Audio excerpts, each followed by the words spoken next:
The amount of people that have sent me and my husband death, the amount of people who have sent my husband things from my past consistently week by week is like so hard for him to deal with. And then for me to be like ashamed about, because I'm constantly being reminded of the things I've done when I just want to live. I'm an OnlyFans model and a mom of 4. Is it really that bad if you're an OF creator? I mean, you'll never feel like you want for love because it's like being in a relationship with thousands of people. It's one of those rare cases where you can meet someone in public and they recognize you, but they also know what you look like beneath your clothes. And that's probably the first thing they think about when they see you. Can you imagine someone walking up to you and they say, hey, I know you. I watch you on OF. You're my favorite creator. Or maybe you're out of that industry and you're trying to move on with your life and you keep getting reminded of it, or you try to sign up for a job or something and your employers find out that you used to open your legs for millions of people all over the world. And suddenly they're like, you know what? I don't think you're going to be a right fit for this brand, even though you're no longer doing those things. So you probably feel like you have to go back and do it again because the only jobs that will take you are jobs that you don't necessarily want to do, like doing a service for people like picking up trash or giving people a Happy Meal. Maybe you end up in a happy relationship until your boyfriend's friends recognize you, or his parents. No more happy relationship. And there's a lot of discussion about this and people wondering, oh, is it really that bad if you are that kind of content creator? Because in your mind, you're probably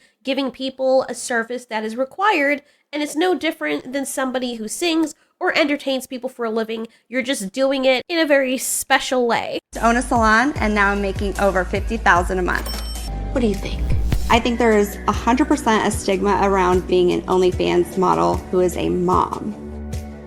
And a lot of people might be confused and wonder, what is the big issue with airing out my back door for millions of people to see? I mean, it's my body. I should have the right to express myself the way I want to and use my body the way I want in order to get what I want. Nothing wrong with that, right? Unfortunately, yes, the kind of work that it's tied to, you cannot escape from that. For the longest while, people who do spicy work are always seen as the scarlet letter wearers, and people have made arguments saying that that kind of work is misunderstood and criminalized. And Western society, especially, carries centuries of shame that's rooted in religion, patriarchal, and colonial traditions. That's the argument that people are making to explain why it's archaic that people would look down on people like this. And while it might be unfair for people to put a stigma on this, sometimes, just sometimes, stigmas exist for a reason. Well, to understand why it's a stigma in the first place, we first have to understand human beings as a species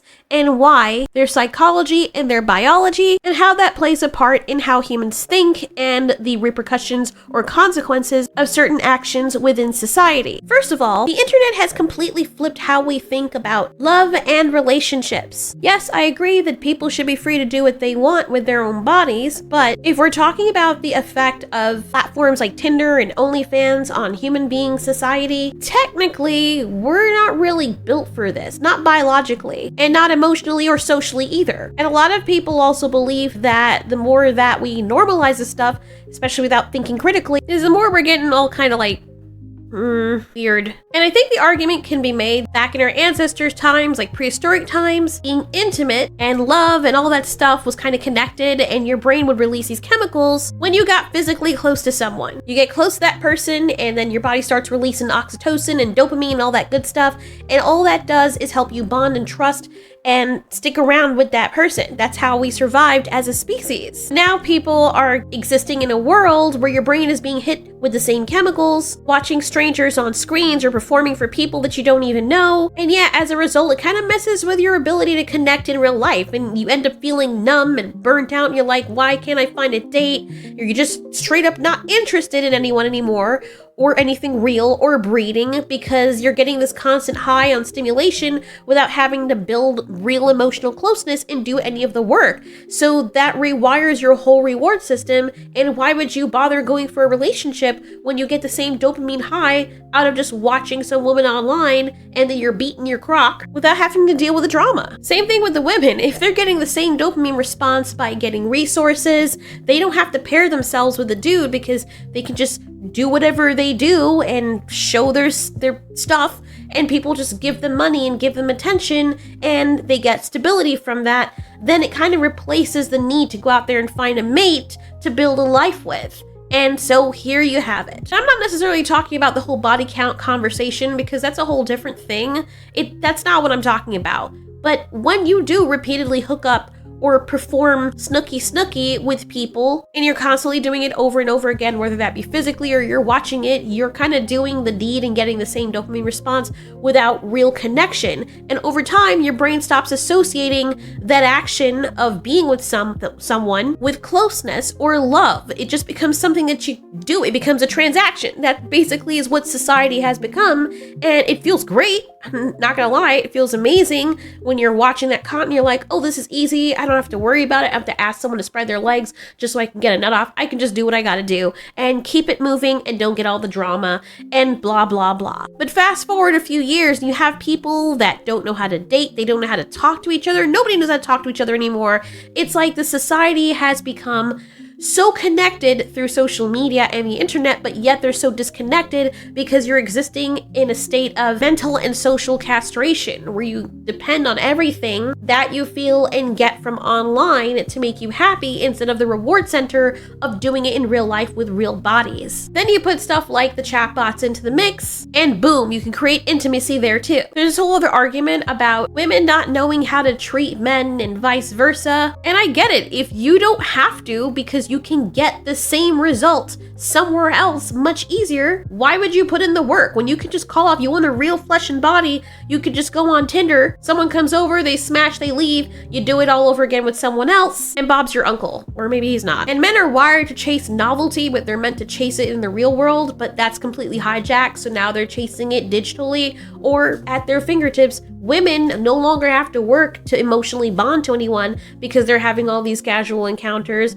and it's just bouncing around from person to person. You're not even in the same tribe. That person doesn't have your back. If you're sleeping outside and someone decides to shit on your head, no one's gonna be there to help you. But yet I keep things I've done when I just want to live. I'm out of it now. I know I'm out of it, but yet I keep getting brought back to that. Why do you think they want to punish you so much? I don't quite know. I really can't wrap my head around it. I would never send anybody anything that was that hateful. And it's kind of sad because humans didn't evolve to be seen by hundreds and thousands and millions of people, especially when you're naked and you're most vulnerable. Like, that's supposed to be something private. And honestly, humans are the kind of creatures that are made to exist in very small tribes or societies where they can depend on each other and bond with each other. That's why if you look at cities now, wherever there's way too many Homo sapiens crushed into one area or overpopulated, there's usually an influx of crime. Why? Because there's no accountability. Why would there be? There's too many of you. You can disappear into the crowd. You can't control all those people. There's no tight-knit communities because there's so many people. Plus,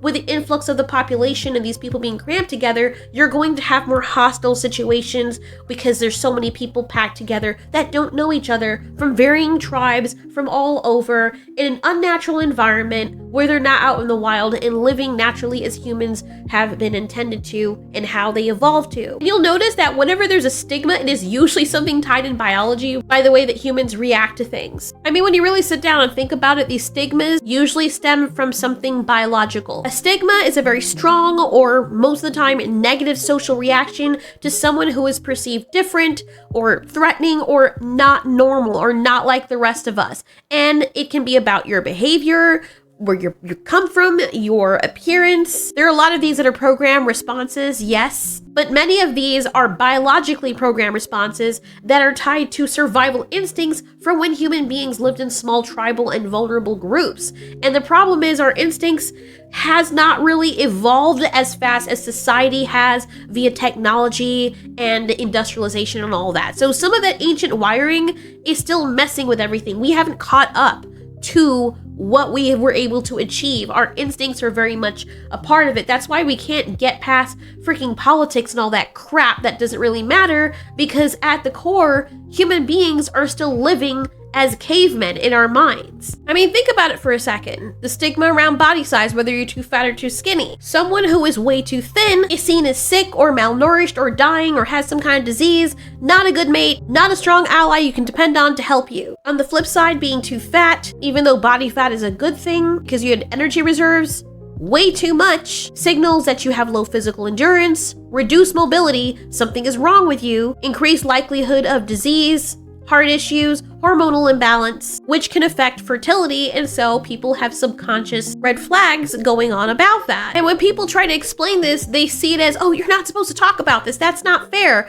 Nobody's trying to be mean. It's primitive brain logic. It's not that people are personally judging people and being mean to them just to be mean to them. There's usually a reason for this. And you usually see the effects of it. Like when someone is so freaking obese to the point where they can't move and their body is rotting out from underneath them, they can't breathe, and their heart can't pump normally and they need oxygen, you cannot tell me health at every freaking size. You cannot then call people fat phobic for looking at this and thinking, hot damn, don't think I want that as a mate. There's those same stigmas against skin color and ethnic appearance. And I'm not talking about something that comes from racism in the modern political sense, but the biological root of this is tribalism. Because for tens and thousands of years, humans lived in very small and tight-knit tribes, and outsiders or people who didn't look like your family usually meant danger. People who didn't look like you or sound like you or behave like you might have brought disease, violence, or competition for resources. So human evolution was basically like, ooh, I'm suspicious of that person, it's not from my group, possibly a threat. The fact that humans have very violent and aggressive tendencies is seen in all this research, and the fact that we even see even modern day apes competing and fighting with each other can give us some possible insight into why human beings act the way they do. And this instinct is why people now feel uneasy around strangers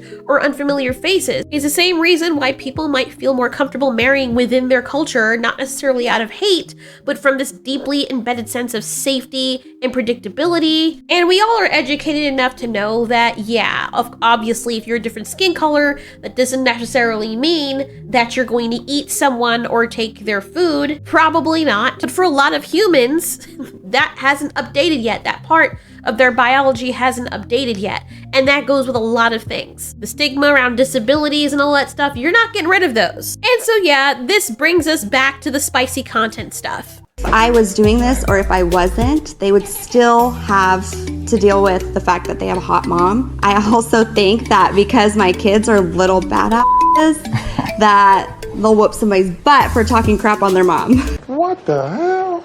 Trust me, I do think it's also unfair for women to be judged by a completely different standard than men are judged. I absolutely hate it. But if we're talking about biology, and in the case of evolutionary terms, the reason why this whole promiscuity thing is so taboo in the first place, especially to men, why they don't respect that, or they don't trust it, or they look down on it, is because a woman who sleeps with a lot of partners usually means that if they have a child, it is unclear who the father is. And that is a threat to the male investment in the offspring. And also, on the flip side, this is another thing too, because men don't escape from it either. A man who sleeps around, possible lack of loyalty, unstable pair bond, threat to raising children successfully because they'll just take off and go somewhere else. Now that is a little bit more excused if the guy has a lot of resources and many females, because that means he can take care of many of them at the same time. So I know a lot of you are probably like, well, what was the point of you babbling on about that? Seriously. Because a lot of these creators end up coming out here and crying either when they enter this kind of work or they exit it because they're wondering, why are people like this and why are people treating me like this?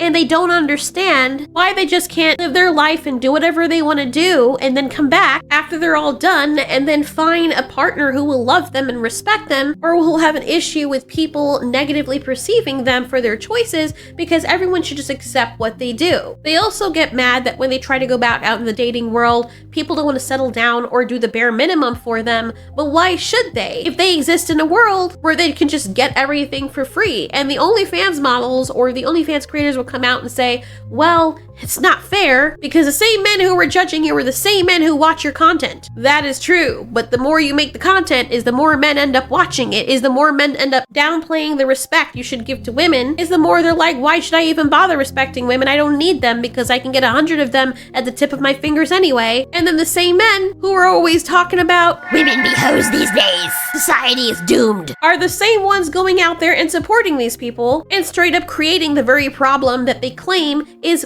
plaguing their society. Meanwhile, they're directly contributing to it. Make it make sense. Anyway, I just thought it was an interesting topic because everyone's always guessing around, but seem to not get the psychology or the biology behind why certain things exist the way they do. But that is why. That being said, do whatever you want, have whatever job you want. But just like any other occupation that you choose that has hazards and consequences, for example, example, if you work in construction, you might have back and knee issues. You might fall. If you work as an electrician, you probably at one point in your life are going to get electrocuted, possibly die. If you're a policeman or a firefighter, you're going to be away for long hours. It's possible that your relationship might not last if you're with a woman who needs you to be around, or if you're in the military as a man or a woman and you're going to be gone for long periods of time. It is possible that you're risking your relationship being open to someone else because your partner will get lonely. There's just certain things that come with certain environments or occupations. It just is what it is.